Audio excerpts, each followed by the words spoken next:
सदी में उन्होंने जो सालिहोत्र संहिता रखी थी, उस संहिता के अनुसार उन्होंने जीव जंतुओं पर जो अनुसंधान किया था, उस अनुसंधान के क्रम में उनमें होने वाली बीमारी, उसके लक्षण और उसके उपचार की सारी विधियों को उन्होंने अपनी उस संहिता के अंदर संजो करके कैसे हम मनुष्य और पशुओं के बीच में अंतर महसूस करके उनके उपचार की व्यवस्था करके उनकी नस्ल सुधार को करके उन्नत नस्लों को आगे बढ़ाने में कैसे योगदान दे सकते हैं।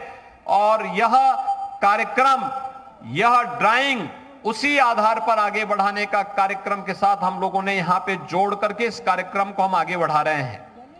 भाइयों बहनों, आज नया भारत है। प्रधानमंत्री मोदी जी के नेतृत्व में भारत की ताकत का डंका पूरी दुनिया के अंदर बज रहा है। आप मानते हैं ना, देश बदल गया है।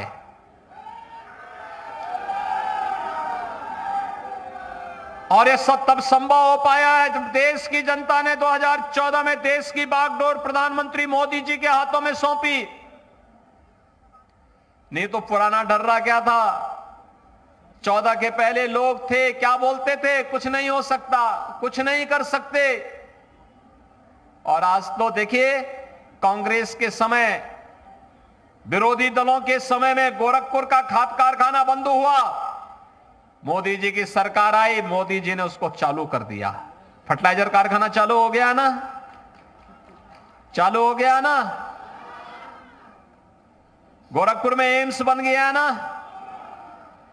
आपका ये 4 लेन की सड़क बन गई है ना। और सड़क बनने के साथ यहां पे वेटनरी कॉलेज का शिलान्यास का कार्यक्रम, इसमें युद्ध स्तर पर कार्य आगे बढ़ेगा ना।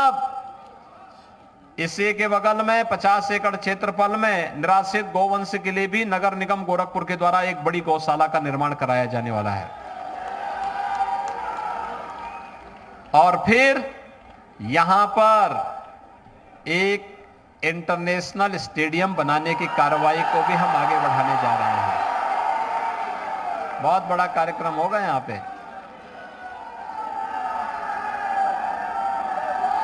ये जो राही वगैरह घूम रहे हैं ना, इन लोगों को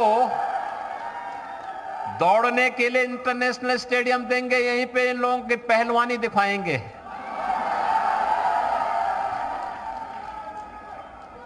सब लोग समझ रहे हैं ना आप? और इस समझ को चुनाव तक बनाए रखना है, क्योंकि चुनाव में फिर एक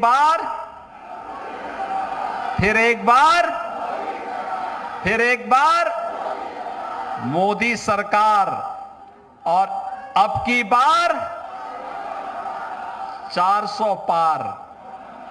अब की बार सब लोग तैयार हैं? सभी लोग देखो, ऐसी सरकार कभी नहीं आई थी जैसी मोदी जी के नेतृत्व में, उनके मार्गदर्शन में डबल इंजन की सरकार कार्य कर रही है। विकास भी है और गरीब कल्याण भी है, सुरक्षा भी है, समृद्धि भी है, नौजवानों के लिए आजीविका भी है, तो आस्था का सम्मान भी है। आप मुझे बताओ, अयोध्या में कितने लोगों ने दर्शन किया है? गए भाई, काफी लोग गए हैं। बाकी लोग जो बचे होंगे, मैं सांसद जी, विधायक जी से कहूंगा कि नोटिफिकेशन के पहले अगर दर्शन करा सकते हैं, जल्दी जल्दी दर्शन करवा दीजिए सभी लोगों को। आप मुझे बताओ, अयोध्या में भगवान राम का मंदिर का ये सपा और कांग्रेस के लोग बना पाते? वे लोग तो गोली चलाते थे, गोली। और आज गोली नहीं, आज तो पलक पावड़े बिछा करके आने वाले श्रद्धालुओं का सम्मान किया जा रहा है, लंगर चल रहे हैं। यानी भगवान का आशीर्वाद भी और साथ साथ भगवान का प्रसाद भी, दोनों एक साथ प्राप्त हो रहा है ना? सहमत है ना? और इसीलिए आए हैं। अच्छा बताओ, रवि किशन की फिल्म कितने लोगों ने देखी? फ्री में या पैसा लेके? हैं? अब चुनाव के बाद मैं बोलूंगा कि 1-2 फ्री का करवाना है, ठीक है ना? तो रवि किशन को फिर से प्रत्याशी बनाया गया है। सब लोग सहमत हैं ना? सभी लोग रवि किशन बनकर के ही वोट मांगने के लिए घर घर जाएंगे। तैयार हैं? रवि किशन की तरह एक्टिंग मत करने तक जाना है, वोट मांगना है, ठीक है? एक्टिंग करने के लिए तो पर्याप्त है। और इसीलिए हम लोग आए हैं। विकास हो रहा है, गरीब को राशन की सुविधा का लाभ मिल रहा है। कहीं मेडिकल कॉलेज, कहीं एम्स, कहीं एयरपोर्ट, कहीं स्टेडियम, कहीं पे चिकित्सा महाविद्यालय, कहीं मेडिकल कॉलेज, कहीं डिग्री कॉलेज, कहीं पॉलिटेक्निक, और अब तो पूर्वांचल एक्सप्रेसवे का लिंक एक्सप्रेसवे भी गोरखपुर को जोड़ने वाला है। उद्योग लग रहे हैं। 5000 नौजवानों को अकेले गीडा में नौकरी मिली है। 5000 नौजवान, 5000 लोग पहले गोरखपुर छोड़ करके दूसरी जगह जाते थे, आज यहीं पे उनको नौकरी मिला है। ये परिवर्तन ये है। एम्स में 1000 लोग, फर्टिलाइजर में 1000 से ज्यादा लोगों को, और अन्य जो कार्य हुए हैं उनमें भी ढेर सारे लोगों को रोजगार मिला है। बहनों और भाइयों, सरकार जब अच्छी आती है तो जनता जनार्दन को सिर में बिठा करके उनकी सेवा के लिए पूरी तत्परता के साथ कार्य करती है। और आज भारतीय जनता पार्टी की डबल इंजन की सरकार इसी मजबूती के साथ पूरे देश के अंदर भी और पूरे प्रदेश के अंदर भी कार्य कर रही है। और नहीं तो पिछली सरकारों में गुंडे माफिया गरीबों की जमीनों पर कब्जा करके उन्हें तबाह करते थे, कुछ चंद लोगों के घर भरते थे, पब्लिक देखती रह जाती थी। सरकारी योजना का लाभ भी कुछ चंद लोगों को मिलता था, गरीब को नहीं मिल पाता था। लेकिन आज ऐसा नहीं हो सकता है। आज तो हर एक को इसका लाभ प्राप्त होगा। और इसीलिए आज हम सब यहां पर आए हैं।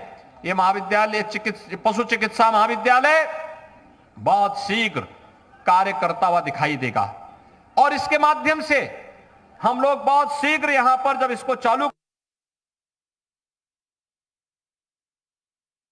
करेंगे तो इसके माध्यम से आपको बहुत सारी सुविधाओं का लाभ यहां के लोगों को प्राप्त होगा। लोग देखेंगे गाय का, भैंस का, बकरी का, सूअर का, मुर्गी का या अन्य मछलियों से संबंधित कोई भी अन्य बीमारी होगी, उसका उपचार भी होगा, उन्नत किस्म भी मिलेगी, और साथ साथ इसके लिए अन्य महत्वपूर्ण सुझाव भी प्राप्त होंगे। लोगों को उनके बचाव के लिए, उनके रखरखाव के लिए, उनकी उन्नत नस्लों को आगे बढ़ाने के लिए यहां के माध्यम से एक नई दिशा प्राप्त होगी। नौजवानों को अपने कैरियर को आगे बढ़ाने के लिए यहां पे एक नया प्लेटफॉर्म प्राप्त होगा, जिसके माध्यम से डिग्री और डिप्लोमा के तमाम कार्यक्रम आगे बढ़ेंगे। आज के इस अवसर पर दक्षिणांचल के वासियों को, गोरखपुर वासियों को इस नई सौगात के लिए मैं आपको हृदय से बधाई देता हूं, अपनी शुभकामनाएं देता हूं, और विश्वास करता हूं कि आप सबका आशीर्वाद डबल इंजन सरकार को जैसे प्राप्त होता रहा है, ये आशीर्वाद इसी प्रकार से बना रहे। इस विश्वास के साथ आप सबको होली की अग्रिम मंगल में शुभकामनाएं। धन्यवाद। जय हिंद, जय जय श्री राम।